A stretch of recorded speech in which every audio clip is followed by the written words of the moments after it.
আমেরিকাতে থেকে বাঙালিয়ানাকে মিস করে না, এমন লোকের সংখ্যা খুবই কম।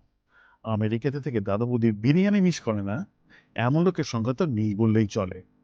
আর সেই কারণেই বিভিন্ন ইউটিউব চ্যানেল থেকে রেসিপিস পোস্ট করা থাকে, যাতে আমেরিকাতে আমরা সেই দাদা বৌদির বিরিয়ানি করে খেতে পারি। বাট বেশিরভাগ ক্ষেত্রেই সেটা আনসাকসেসফুল হয়। বাট এই ক্ষেত্রে এরকম মনেরই বশবর্তী হয়ে আমি ডিরেক্ট কানেকশনের সূত্রে একটা রেসিপি পেলাম। সেই রেসিপিটাই আমি ঘরে ট্রাই করে দেখলাম।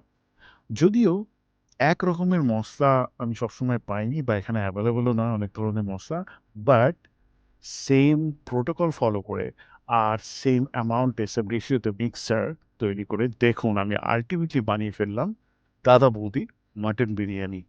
এবং সত্যি বলতে সেই অ্যারোমা, সেই গন্ধে ভরপুর একটি দুর্দান্ত বিরিয়ানি সেদিন আমি প্রিপেয়ার করতে পেরেছিলাম।